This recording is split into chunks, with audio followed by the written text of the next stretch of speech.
Bonjour Anthony. Bonjour, Alors, bienvenue sur le plateau de la Web TV Bourgogne-Franche-Comté. merci. Alors, toi, tu diriges donc une boulangerie qui s'appelle Comme un chou et qui est basée à 9 km de Dijon, c'est bien ça? C'est ça, à Dijon Nord, à Saint-Julien. D'accord. Alors, qu'est-ce que vous faites en temps normal? C'est une boulangerie classique? Oui, une boulangerie classique où on fait habituellement un peu de snacking pour tout ce qui est sandwich pour les gens qui travaillent avant d'aller au travail ou le midi. Après, c'est une activité classique, hein, viennoiserie, pâtisserie, pain et un peu de sandwich. D'accord. Et depuis le Voilà. début du confinement, comment vous avez fait pour réagir à cette crise? Et ben, depuis le début du confinement, donc on a la perte des restaurateurs qui ont fermé, les Ah oui, parce que traiteurs. toi, tu livrais aussi des On traiteurs? livre quelques restaurateurs et on travaille avec certains traiteurs, quelques traiteurs. Donc ça nous a fait une perte parce que les traiteurs n'ont plus le droit aux événements et puis les restaurateurs sont fermés, donc on a eu une perte. Après, les gens qui travaillent plus, donc n'achètent plus de sandwich, Mhm. qui sont à la maison. Donc on a eu une baisse d'activité sur tout ce qui était snacking. Après, on a eu une perte aussi un peu en viennoiserie, parce que les gens n'emmènent plus pour aller au travail ou ils déjeunent en famille, ils font ils déjeunent ensemble. Puis la pâtisserie on en a fait moins aussi, parce que vu qu'on vend plus de formules sandwich, donc il y a moins de pâtisserie. Et avec le confinement et certaines émissions qu'on voit à la télé, ils font leur dessert. Ça permet de les occuper, puis occuper aussi les enfants. Donc du Donc coup, voilà, c'est ça. tu vends quoi, la matière première pour qu'on puisse faire nos desserts chez nous? Donc oui, on a eu une grosse augmentation sur la farine, parce que alors, la farine, c'était de l'or blanc, hein, comme on peut dire, hein. Mhm. On n'en trouvait plus dans les grandes surfaces, donc on a vendu beaucoup de farine et puis de la levure, mais de la levure pour qu'ils fassent Ah, tout ce qui est Ah, alors, je t'interromps 2 secondes. On vient d'avoir notre deuxième animateur qui vient de se connecter, qui est Pascal Minguet, qui est notre expert en usage du numérique. Bonjour Pascal. Bonjour Anthony, bonjour tout le monde, bonjour Anthony. Oui, moi j'entendais le début, désolé, hein, j'étais en retard, mais j'étais déjà sur une autre réunion avant. Oui, la levure, moi j'étais surpris. Je fais plein de choses, moi je cuisine à la maison, je fais plein de trucs, etc. Et j'ai jamais eu envie de faire mon pain. Je ne comprends pas bien cet enthousiasme à faire son pain soi-même. c'est parce que Est-ce que tu comprends toi? Parce que non, non, moi non. Après, tous mes amis me disent ah, moi j'ai fait mon pain et j'ai mis un post hier soir en disant j'ai pas fait mon pain moi-même, j'ai pas fait de yoga, j'ai pas de coach virtuel. Est-ce que je peux être déconfiné quoi? Parce que on a l'impression que c'était le truc à faire. en fait, je dirais, il y a eu certaines émissions à la télé où ils font leur pain et beaucoup les réseaux sociaux. Il y a Ouais, eu la grosse vague du fameux pain cocotte ouais, sur les réseaux, absolument. donc ils ont tous voulu essayer. Donc on a vendu beaucoup de levure, de farine, et puis voilà. Après, bon, ils ont fait leur brioche aussi Oui. avec les enfants. Après, ça dure pas. Ils reviennent Ouais. à la boulangerie. On n'a pas les mêmes produits et tout ça, hein. C'est pas Oui, là-dessus, je pense qu'il n'y a pas beaucoup de crainte à avoir. On fait son pain non. une fois ou deux. C'était comme le phénomène machine à pain. Ils ont Ah tous eu oui, des c'est ça. machines à pain. Puis après, une fois qu'on a offert Honnêtement, ça pour la fête des mères, Alors, et la machine à 3 mois pain, après, c'est dans le la placard. machine à Ah, pain, je sens que Thomas en a oui, une. c'est génial pour faire la pâte à pizza. Mais bon, je dis ça. non, mais il y a eu la mode de la machine à pain, vous avez Oui, raison, hein. Je pense que tout le monde en a une dans son placard. Ça n'a pas duré longtemps, parce ouais. qu'après, tout le monde est revenu. C'est une contrainte quand même, hein, de faire son pain. Donc là, les gens ont le temps, ils avaient le temps, donc Ouais. c'est ça surtout, hein. C'est ça. Et du coup, toi, face à ces pertes-là, comment tu as fait pour pouvoir réorienter ta production, tes produits? Enfin, tu t'es adapté quoi, comme un chef d'entreprise. Et qu'est-ce que tu as Donc, proposé à tes clients pour donc pouvoir avoir... après avoir ciblé un peu l'activité, regardé un peu le sens de l'activité, on a quand même pas mal écouté aussi nos clients, hein, la clientèle, hein, parce que les clients, ils ont plus l'habitude de faire à manger 2 fois par jour. Parce que le midi, ils sont au travail, ils rentrent le soir, donc là, il fallait qu'ils fassent à manger 2 fois par jour pour toute la famille. Enfin, trois Donc, fois, s'il fait le pain, il y a aussi pour le petit déjeuner. oui, oui, ouais, le petit déjeuner, c'est plus facile. Les tartines, ça va plus vite, mais Le fait que, oui, faire à manger pendant 1 mois, 2 mois, 2 fois par jour, bah, et au bout d'un moment, ça tourne en rond parce ils ont plus d'idées pour ce qu'il faut faire à manger. Donc nous, on s'est orienté sur la semaine, on proposait des plats, et puis tous les week-ends, on proposait des plats un peu plus élaborés. Ou là, on a fait ce week-end dernier, on avait fait paella, on avait fait des pizzas, donc voilà, ils étaient contents parce que ça leur permettait un peu de changer ce qu'ils faisaient à la maison, quoi. Ils avaient un repas, puis c'est surtout que certaines femmes disaient on a l'impression de passer notre temps à la cuisine, quoi, pour faire à manger pour toute la famille, donc ça soulageait un peu tout le monde. Et pourquoi tu t'es pas lancé, par exemple, dans une nouvelle spécialité du style le pain à burger pour faire les repas plus rapidement ou les pains hot dog? Alors ça, on en fait hein, des pains burgers, on en fait pour les restaurants, hein, donc ça, on en a vendu beaucoup plus aussi en magasin depuis le confinement parce que les gens ont voulu faire un peu leur burger maison. Après, on avait fait un week-end où on en avait fait à la boutique, donc ça avait bien marché aussi. Bah, on a eu l'avantage que les McDo étaient fermés, donc je pense que ah bah ça plaît. Hein. C'était un plus aussi. Hein, donc, bah, surtout si vous avez vu un peu les vidéos dans les ouvertures. Sans commentaire. Donc, le burger, les gens sont très friands des burgers. Donc, puis quand on a vu qu'on vendait quand même beaucoup de pain burger au magasin, on a décidé de faire un week-end burger. Alors, Enfin, j'ai voilà, une on essaie remarque de d'un s'adapter. d'un internaute qui dit qu'il a vu que tu avais fait donc, du poulet et il demande pourquoi tu t'es pas mis à la patate et que tu fais pas des frites. Alors, on a un producteur local à Saint-Julien qui fait des pommes de terre. Donc, quand on a fait nos burgers, on a fait des frites maison. Hein. On travaille beaucoup avec les locaux.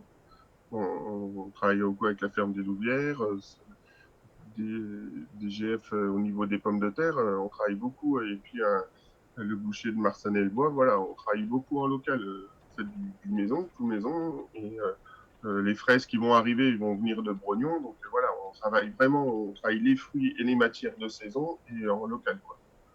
Donc voilà, on joue là-dessus. On a la chance d'avoir à peu près tout ce qu'il faut à côté de chez nous, donc c'est quand même plus facile aussi. Et après, on a quand même un remerciement des clients qui aiment maintenant les circuits courts de plus en plus. Hein. De plus en plus, ça revient à la mode. Donc, si je résume, en gros, tu as changé les modes de consommation de tes clients, tu as adapté tes horaires d'ouverture pour pouvoir continuer un peu l'activité du magasin et tu approvisionnes les clients en matières premières pour leur machine à pain. C'est ça, c'est ça. Bah après, on était obligé aussi de revoir nos horaires parce qu'avec le confinement, les gens sortaient plus les après-midi ou en fin d'après-midi, donc on a réduit les horaires et puis le matin aussi parce que vu que les gens vont plus travailler, il n'y a plus besoin d'ouvrir aussi tôt que d'habitude, donc on a réduit pour adapter un peu à tout le monde. Ça servait à rien non plus de rester ouvert alors que enfin, personne n'était dans les rues. Hein, donc, on a ciblé les horaires. Après, oui, toutes les matières premières, il y avait les œufs, la farine, la levure, c'est vraiment les trois ingrédients qu'on a vendu le plus, quoi. Et puis après, bah oui, en discutant un peu avec les clients, on les écoute et puis on essaye de s'adapter à la demande. Hein. Faut que tout le monde s'adapte et puis faut, faut s'adapter, quoi. C'est comme ça. Pascal, Oui. est-ce que tu sais comment on choisit une bonne farine? Non, pas forcément. Après, je sais qu'il y a des types de farine déjà, type 45, 55, etc. Je sais pas si tu connais Thomas. Mais après, les choisir, non, parce qu'il y a différentes céréales, différents trucs. Et là, je suis pas très bon. Moi, je suis pas très bon en boulangerie justement.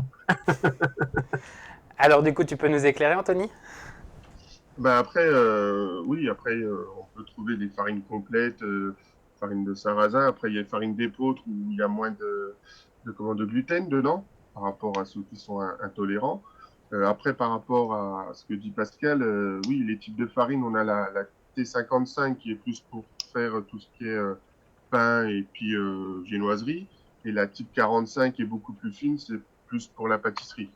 Voilà, Et c'est quoi le type? c'est en fait c'est la type 45, c'est la farine, elle va être beaucoup plus fine. On est, D'accord, donc on- c'est la ouais. taille à laquelle ça a été broyé, non? Ouais, en fait, on creuse dans le grain de blé. En fait, ça va être vraiment le cœur du grain de blé. Donc, c'est la farine, la farine qui est meilleure et plus fine. Si c'est Et il y a plus, moins de son dedans. C'est en fait c'est ce qui reste de son dans la farine, non? C'est ça, ce que j'ai compris. Plus on est bas dans le chiffre, moins, plus on est dans le cœur du voilà, grain, c'est à ça. faire comme On va ça. être dans le Et grain, si tu as une grain de blé. farine 80, par exemple, type 80, il y a beaucoup plus de son dedans. Et ben, en fait, plus le type va être élevé, plus on va se rapprocher de ce qu'on appelle l'écorce et tout ça. C'est là qu'on va avoir Voilà. Donc, de le farine dite plus complète, complet. quoi. Voilà, c'est ça. Voilà. C'est T'as ça. compris, Thomas? Oui. Alors, parce que tu veux nous brancher farine. Mais on peut, hein. On va avoir la gueule enfarinée, je sais faire, mais après. Voilà. Et, et l'autre question, c'est, bah ça c'est celle d'un internaute, c'est la farine c'est bien et la levure c'est pareil. Pourquoi on a de la levure de dip de boulanger et puis la levure chimique? C'est quoi la différence entre les deux? Il y a un usage différent? Ouais, c'est pas, oui, oui, c'est pas la même chose. Tout ce qui est levure de boulanger, c'est fait pour le pain, la brioche. Enfin, vous n'allez pas faire des gâteaux avec de la levure de boulanger. Mais ça donne un Euh, petit goût pas très bon, non? bah, je suis même pas sûr qu'on puisse la travailler pour faire des gâteaux. Et puis oui, on va avoir un goût un peu acide et tout ça. Et la levure chimique, c'est pour tout ce qui est pâtisserie. Ouais. On peut pas faire de pain, ça gonflera pas, ça gonflera pas. D'accord. Donc voilà. Ok, d'accord, c'était le point farine. Et donc sinon, est-ce que pour pouvoir justement changer ton activité, etc., tu as été obligé d'être accompagné ou est-ce que tu as eu besoin d'un accompagnement ou tu as fait ça tout seul?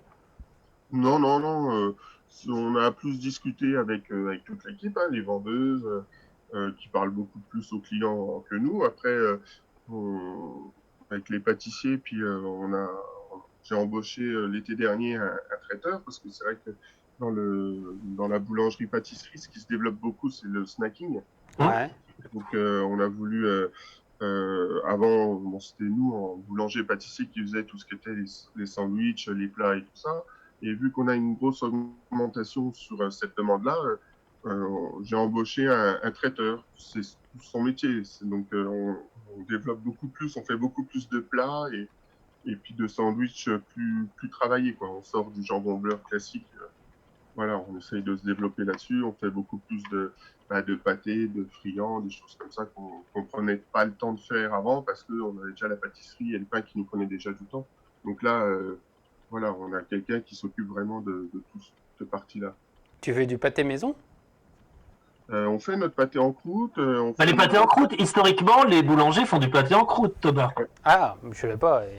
Bah enfin, ces jeunes, ils savent rien. Je vais faire le vieux con là. Bon Mais bah, au revoir. non, mais les meilleurs pâtés en croûte, je suis désolé, c'est chez le boulanger qu'on va l'acheter. Ouais, c'est ça, les pâtés en croûte, les gros pâtés, on Ouais. fait des gros pâtés, les friands, tout ça, c'est vrai que bah, on a les matières premières pour, hein, les pâtes feuilletées, les pâtes brisées, tout ça, c'est des choses qu'on a tout le temps, hein, qu'on travaille depuis qu'on travaille, hein. Tu l'as fait toi-même, ta pâte feuilletée?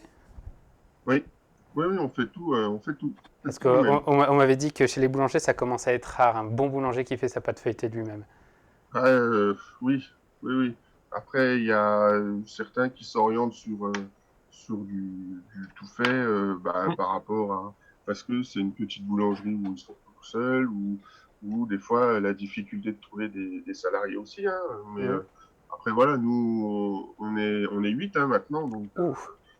donc voilà, on arrive encore, on fait de la viennoiserie, on fait les pâtes, Et on fait tout. tiens, bah, on parlait tout à l'heure de distanciation sociale, les gestes barrières, compagnie, etc. Comment tu as fait, toi, pour adapter ton équipe par rapport à ça? Parce que dans une boulangerie, en général, enfin, pour toutes celles que j'ai visitées, l'atelier, c'est assez serré à l'intérieur. Comment vous avez fait? Bah, oui, c'est compliqué d'avoir les 1 mètre entre chaque salarié. Hein. Les fournis ne sont pas non plus Puis vous avez de la farine grands. qui est tout le Bah, temps en c'est ça, suspension. le port du masque, il est à disposition des salariés. Hein.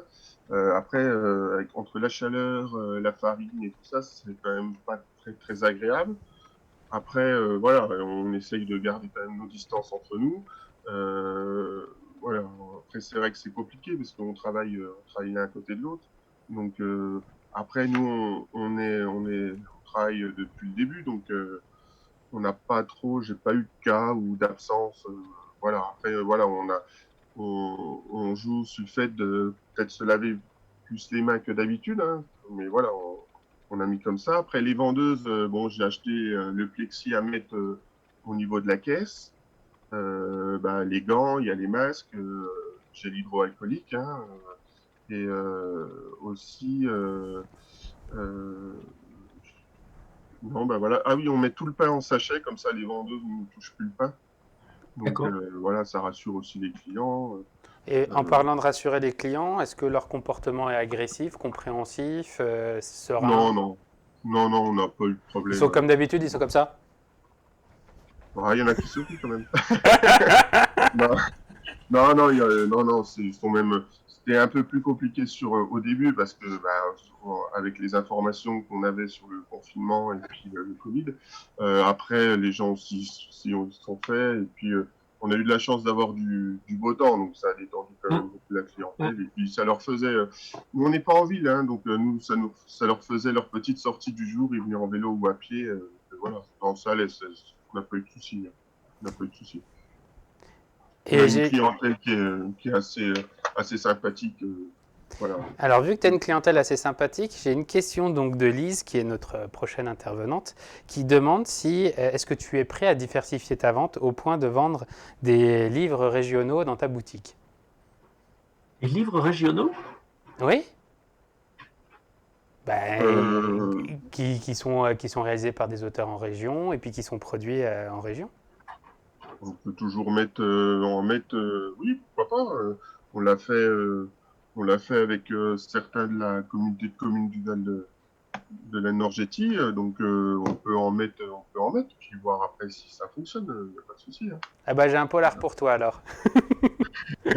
Non, on a beaucoup fait aussi, on faisait venir à la boulangerie une fois par mois, rien avant le confinement, une fois par mois des producteurs locaux pour qu'ils se fassent connaître dans le coin. Donc, ça reste sur ce qu'on a toujours fait depuis le début. Donc D'accord. oui, pourquoi pas. On ferait une soirée dédicace. Un bal masqué. Tiens, celle-là, je l'avais pas encore faite. Tiens. On peut. Est-ce que tu avais une question, Pascal? Non, non, mais c'est super. Là, je souhaite que les gens reviennent, se déconfinent correctement là, que les choses reprennent parce que tout le monde ne reprend pas. Il y a encore pas mal de gens qui vont télétravailler pour ceux qui peuvent le faire. Et puis les écoles se remettent un peu en place. Je sais pas s'il y en a une dans ta commune, mais Anthony, mais bon, ça va reprendre doucement, quoi. Ouais, je pense que là, ça va être une semaine un peu charnière, hein. Oui, ouais. Et puis après, ouais, je pense que jusqu'à début juin, ça va être un peu, voilà, les gens vont pas savoir comment s'organiser entre les écoles, le travail et tout. Là, on a 15 jours où, voilà, on sait pas trop ce qu'il va donner, hein. Et Parce que, toi, pour toi, le 11 mai, ça change quelque chose ou rien du tout parce que vous avez déjà tout mis en place? là, à partir d'aujourd'hui, on a repris nos horaires habituels, hein, parce qu'on est dans un petit centre commercial et puis Carrefour, hein, on a un petit Carrefour Market à côté, donc il reprenait aussi les horaires habituels. Donc on va regarder, je pense que ça va être une semaine, c'est ce que je dis, charnière, on va voir en fonction de ceux qui ont repris le travail ou pas. Donc est-ce qu'on va avoir un peu de monde sur la fin d'après-midi, fin d'après-midi. Donc là, on ne sait pas trop. On va voir comment ça va se passer les quelques premiers jours. Et puis après, on va voir comment on va s'adapter. Est-ce qu'on va refaire plus de sandwich parce que les gens qui vont travailler n'ont plus de restaurant le midi. Donc, on ne sait pas. On sait pas. Là, Au moins on va une petite regarder, paella réchauffée à la place d'un sandwich, ça me dit bien, hein. Donc voilà, on va voir comment ça va se dérouler cette semaine. Eh ben, merci beaucoup en tout cas. Ben, merci à vous. Et puis, Merci. Bonne journée alors. Bonne journée à vous. à Merci. Au revoir. bientôt. Au revoir.